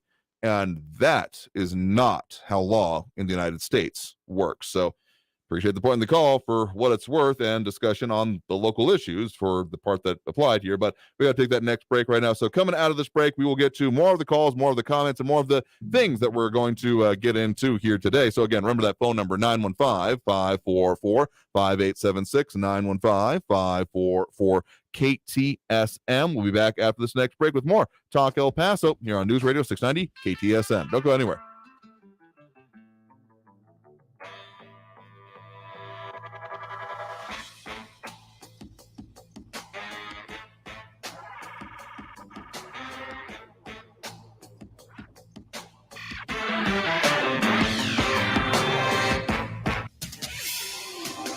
El Paso's News Radio 690 KTSM. Hello, I'm Miraka Castillo with this KFOX 14 News Update. 2 separate animal bite incidents were reported in Far East El Paso this week. The first incident happened on Monday at about 4:15 in the afternoon on the 200 block of Oil Mill Drive in Tornillo. During the investigation, deputies learned that a pit bull and a bulldog attacked an older woman and bit her several times on her face, legs, and arms. The woman went to a hospital in serious condition. The Animal Welfare Unit issued several citations to the canine owners and impounded the dogs for euthanasia. Detectives are actively investigating that incident. The boy was bitten less severely by a pit bull. That incident happened in Horizon and is also being investigated. And 5 migrants were detained this morning after a car crash in the Lower Valley. The vehicle chase started at about 6 in the morning downtown along El Paso Drive. The migrants were turned over to Border Patrol custody after they were caught when they crashed in the Lower Valley. The driver, however, fled the scene. I'm Miraka Castillo with this KFOX 14 News Update. News Radio 690. Traffic all day.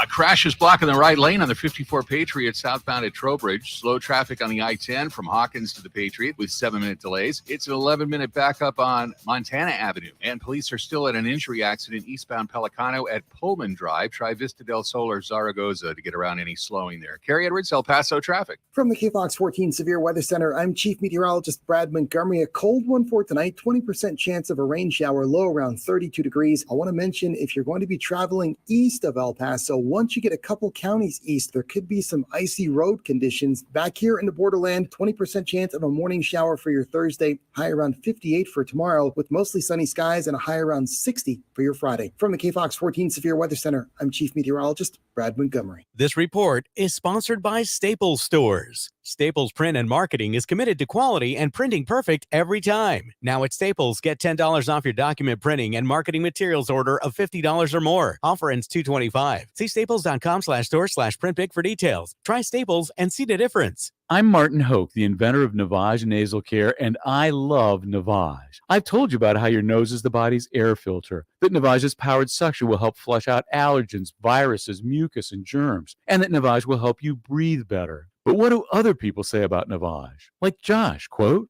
"After walking around my whole life being a mouth breather, I was excited to try Navage. I read the directions carefully, pressed the button, and oh my gosh, what a sensation. So much mucus, so much crud, but oh sweet, merciful air, I can finally breathe you through my nose. Never have I ever taken such an amazing breath in my life. This is a life changer," unquote. He's one of over 100,000 online reviews praising Navage, the all-natural solution trusted by over 3 million people to help you breathe better, sleep deeper, snore less, and stay healthier without drugs. Navage is available at Walmart, CVS, Walgreens, Target, Rite Aid, and online. Navage, N-A-V-A-G-E, clean nose, healthy life. So now, former Vice President Mike Pence has been caught mishandling classified documents. Lisa will get to the bottom of it with Mike Davis, founder and president of the Article 3 Project. Listen to The Truth with Lisa Booth on the iHeartRadio app, Apple Podcasts, or wherever you get your podcasts. This report is sponsored by the Truth with Lisa Booth podcast.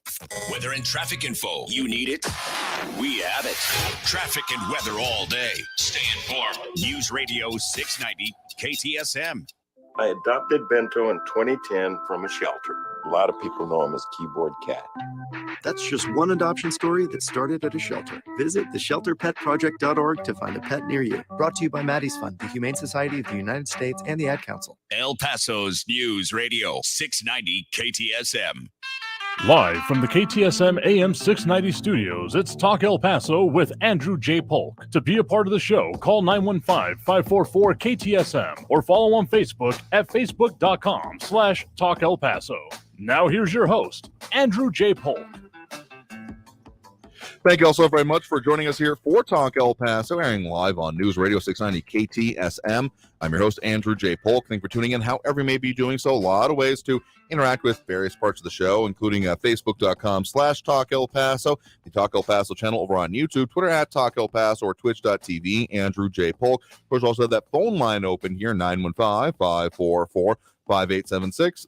915-544-KTSM, the number to call if you want to get on the line here. And of course, not forgetting our on-air, online, and live streaming in the free and reliable iHeartRadio app listeners. But if you appreciate the interaction or want to dive into it, those other places we mentioned and methods are a good way to do so. But in any case, if you're staying tuned, staying on top of what's affecting us here in the borderland, you are more than welcome. So let's get back to that phone. Well, let's get to a comment or here real quick. Angel Rueda saying, everyone I know that has over 100 firearms is or was a firearms instructor with DHS. Nothing wrong with that. Very interesting sample size there. Robert Gable in response to Frankie saying, I wanted to say actually not a whole lot of smart people in New Mexico, Freddie. They still vote ignorantly in New Mexico. Definitely would be prefer people to know what they're voting on and what the things going on with them is, but, well, it takes some time. Eric von Holstein Rathlow also mentioning what was going on, the Tiguas and the Tigua tribe and the whole concept of what went on with the old Diablo Stadium as relating to our topic of the arena, development of it, etc., all those kind of things when it comes to what was going on in our interviews earlier today there.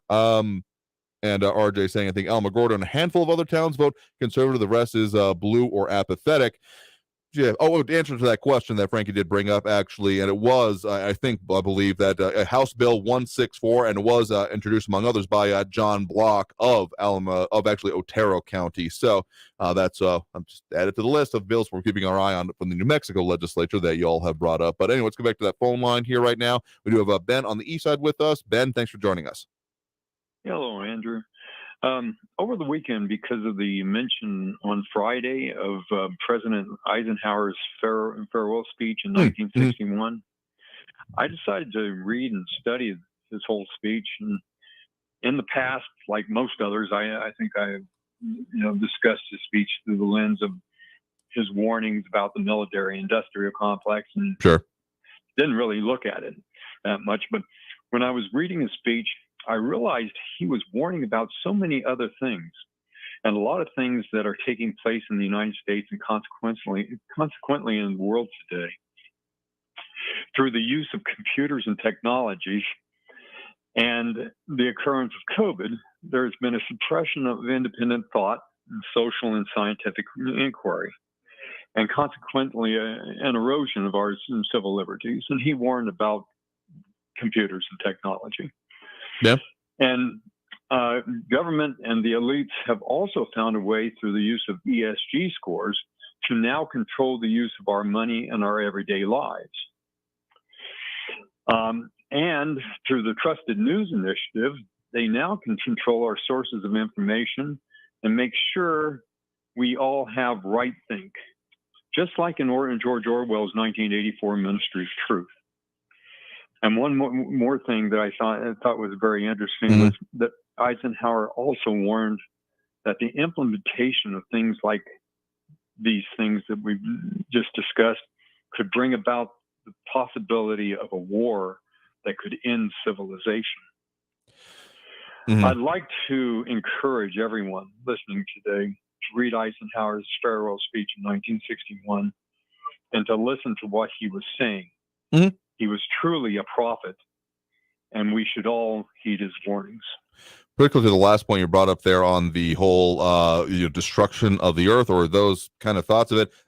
Comment from I do believe it's been at least attributed to Einstein here, as I do not know with what weapons World War III will be fought, but I know that World War IV will be fought with sticks and stones as the idea of it. So, I mean, it's a very, I mean, reading full speeches and not just taking the parts that are commonly quoted about it, whether you apply that to, say, Martin Luther King Jr., Eisenhower, even the other one we brought up recently in the same similar vein of the farewell address from George Washington. I mean, reading it in their entirety and understanding what they were talking about is, I would agree, very important. Context is often very important.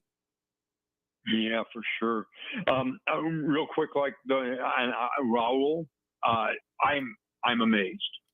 You went through your whole oratory without mentioning Trump once. Congratulations. That was something that I never thought I would ever witness in my lifetime. And last but not least, let's go, Brandon. Well, thank you for the point in the call. I will just note that it has happened before, and I hold out hope that everyone will bring up interesting, important, and relevant topics for a discussion here, but I do appreciate the point in the call. You have a good one there. Thank you. All right, and with that, I think we got time Stay well, stay safe. God bless. Absolutely, you as well. I think we got time for at least one more quick call on the line here. We do have Tony in Northeast in line with us here right now. Tony, thanks for joining us. I just want to say I'm glad you put, I guess his name is Raul, the guy that's speaking general about guns and stuff, to make it, get in his perspective. Sure. Because he's acting like, get rid of all the guns or something, solve this situation. But, I can't stand that these politicians come on and say, we've got to do gun reform, and they have no ideas. Because California, after the shootings there, the only thing you could come up with, well, we're going to eliminate and make sure that you can't buy a gun until you're 21. The gentlemen were 62 and 67 years old, I believe. And so that's not going to do anything. They come up with generalizations. The point is, you're really not going to stop these shootings. You got to just have armed guards where you can and be armed. I've had a CHL since 1996. I have never had a bullet or anything. I do carry. I don't carry all the time, but I'm responsible gun owner, and he just wants to punish everyone that's law-abiding citizen. And there's a very small percentage of people go and do those things, Yeah, that's what the stats and the facts that I review them, either from, various institutes or from official law enforcement stats that I find myself reviewing from time to time, end up bearing out. I mean, particularly like death by rifle, specifically, one of the ones that gets some of the most attention and is no less horrific than anyone would perceive it to be. I'm not trying to downplay that as all, but actually as a method of how people end up losing their lives is not even a percentage of it. Exactly. Yeah, that's why, everyone just, get rid of all the guns. You're not going to do it. It's not going to happen. and you're not going to get rid of the shootings. You're going to get rid of people shooting each other. You're not going to get rid of people killing each other. It's not going to happen. All I can do is, you have to have armed guards at the schools. You have to have armed guards at certain places. And just, unfortunately, that's what it's going to take, because it's just our society and the way it is. It's just the mental being of the person itself, and we can't catch that in time either. How are you supposed to catch that? So there's really no quick fix. And people are like, "Oh, let's get rid of all the guns." It's not going to happen. It's not going to happen. But But just like I said, if people are like, "Oh, we should have armed guards everywhere." And I remember when I first got my CSL in 1976, they said, "Oh, it's going to be a Wild West." It wasn't. In fact, we've done more good with people that have CHL than bad. I just don't get it. But like I said, the answer is the mentally disturbed, I guess, people. If you can catch it in time, but it's not going to happen. Not all the time. There's sometimes you can, but again, I just wish the people would not just jump at we get rid of gun reform, but they don't say anything. They have no answers. They don't come up with, what reform? What reform? Get rid of magazines. Get rid of the high magazines. Get rid of the long guns. But us that are law-abiding, and I have everything, but I don't want to be, penalized for a small percentage of people. Right. Yeah, I mean, that's at least a continuing part of the conversation. So do appreciate the point in the call. You have a good one. Yes. Okay, you do. Thank you. I mean, okay, at least part of it I look at here is that, I mean, if you just have laws, I mean, spoiler alert, murder is illegal. You're not allowed to murder someone, and yet things like that happen. So if you don't have enforcement mechanisms that come along with it, of how you're actually going to achieve that, of like, okay, well, we're going to have, say, police forces, things like that go about enforcing these laws. But when we're talking about things that aren't explicitly crimes, such as possession of certain implements, whether it be a car or a firearm or something else, I mean, a machete, they all have legitimate uses, ones that do not involve hurting or harming anyone else. But if someone were to do that, they were saying, oh, got to get rid of all of them.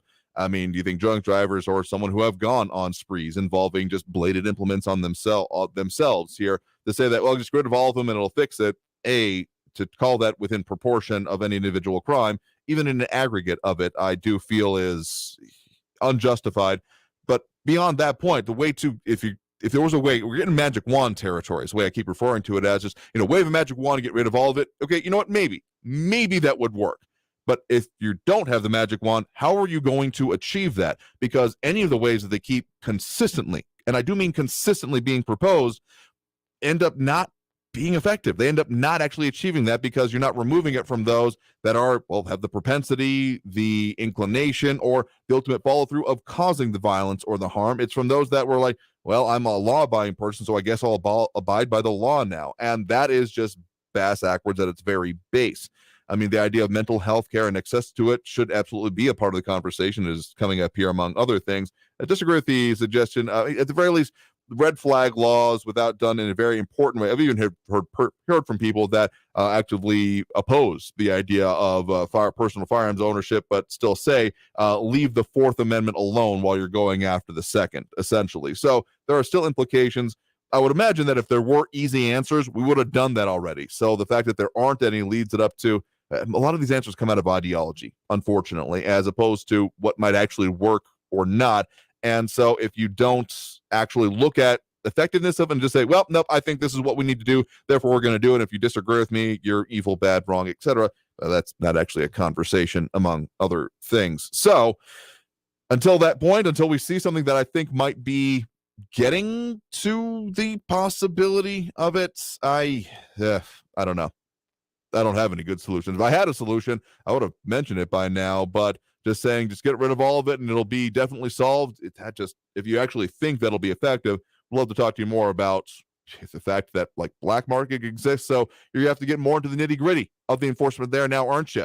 You're going to have to get into, okay, how do we remove it? And even other feel-good efforts like the gun buyback programs that have been also fairly well trolled by those that are Second Amendment activists. I will say that, pro-Second Amendment activists, I will say, end up being okay, yeah, I think I can get rid of this one kind of mentality. I mean, it's happened even in our area. And unfortunately, the idea of people literally just stealing firearms as implements of further crime. Like in some of the ones that happened not even too far from our area, they didn't even take the ammunition along with it. They just wanted the implement so they could use it as an intimidation tool would be the best way to do it. Say, give me what you got. I've got a gun, without necessarily the intent to use it. So not exactly, I guess it's still technically gun crime because it's in crime involving a gun as opposed to injury caused by it or the firing of it. But still, I mean, the fact of the matter is that I've not seen a reasonable proposal that I think will actually effectuate this. It's out of, specific use cases. And when it comes to schools, I'm fully in favor of hardening schools, but I also don't want that to be the only thing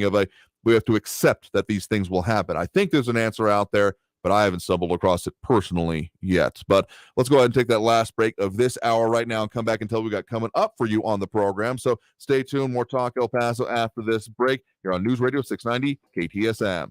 Stay tuned.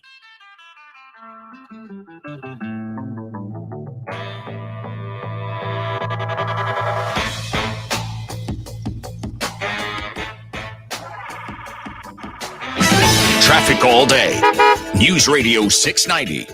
An earlier crash southbound 54 at Trowbridge, now blocking 2 right lanes and causing up to a 15-minute backup back to Pershing Drive. Expect delays. Another crash blocking the right lane at I-10 westbound at Chelsea. Right now, 5-minute delays back to Airway Boulevard. On the spur, it's super slow. Eastbound from the Gateway to the Loop, 15-minute delays. Carrie Edwards, El Paso traffic. This report is sponsored by the Truth with Lisa Booth podcast. So now, former Vice President Mike Pence has been caught mishandling classified documents.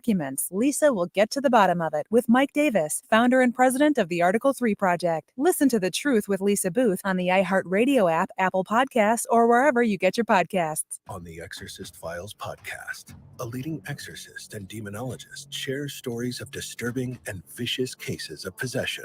For the last 2 decades, Father Carlos Martins has encountered evil in nearly every way imaginable.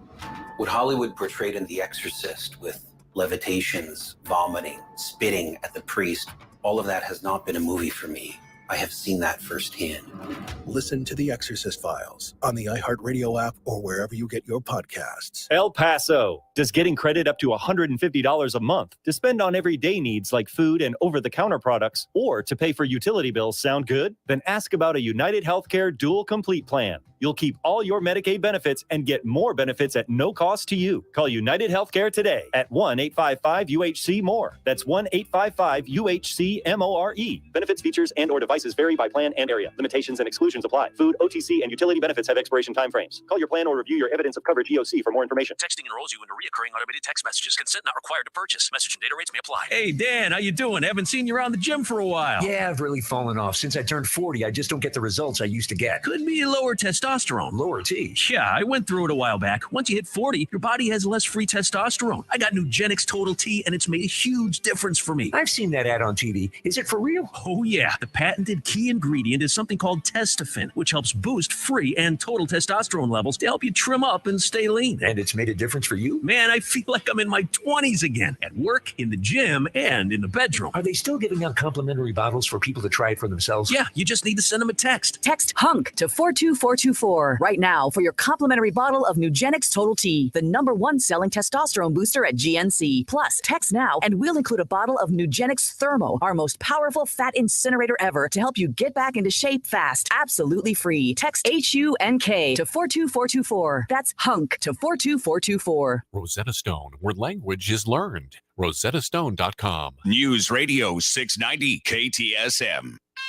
Live from the KTSM AM 690 studios, it's Talk El Paso with Andrew J. Polk. To be a part of the show, follow on Facebook at facebook.com/Talk El Paso. Now here's your host, Andrew J. Polk. Thank you all so very much for joining us here for Talk El Paso. I've been your host, Andrew J. Polk. Quick reminder about what we've told you we got coming up for you in the next program. Actually, we're going to be talking more about some of the economic forecasts, the data, the numbers, and, well, what some of the basis that decision makers, public and private sector in our area make those based on. So talking with UTEP professor of economics, Tom Fullerton, start of the year as we get into what the expectations are through the next one. So that next on the show here for you, but that'll do it for us for today. So I want to thank everyone that did tune in, call in, comment, participate in the show in any way if you're actually wanting to talk about the issues here and pay attention to them. But in any case, that's all we got time for. So until next time, until we are back on the air, stay safe out there. Look twice for motorcycles when out on the road, and have a great evening, y'all. We'll see you tomorrow. Traffic all day. News Radio 690 An earlier crash southbound 54 at Trowbridge, now blocking 2 right lanes and causing up to a 15-minute backup back to Pershing Drive. Expect delays. Another crash blocking the right lane at I-10 westbound at Chelsea. Right now, 5-minute delays back to Airway Boulevard. On the spur, it's super slow. Eastbound from the Gateway to the Loop, 15-minute delays. Carrie Edwards, El Paso traffic. Portions of the following program were pre-recorded. News on the hour and a half. Traffic and weather all day. I don't watch television, so I get all my news from you. News Radio 690 KTSM. If you see something, why do you say something? I see safe for my friends. For my community. For everyone here. We all have something worth protecting, a why that unifies us. Report suspicious activity to local authorities. If you see something, say something. Always just minutes away from the latest news around town and around the world. It's important to know what's going on, especially around the world. News Radio 690 KTSM. News on the hour and a half. Traffic and weather all day. News Radio 690 is KTSM AM El Paso, an iHeart radio station. NBC News Radio, I'm Brian Shook. House Speaker Kevin McCarthy believes he can work out a solution on the debt limit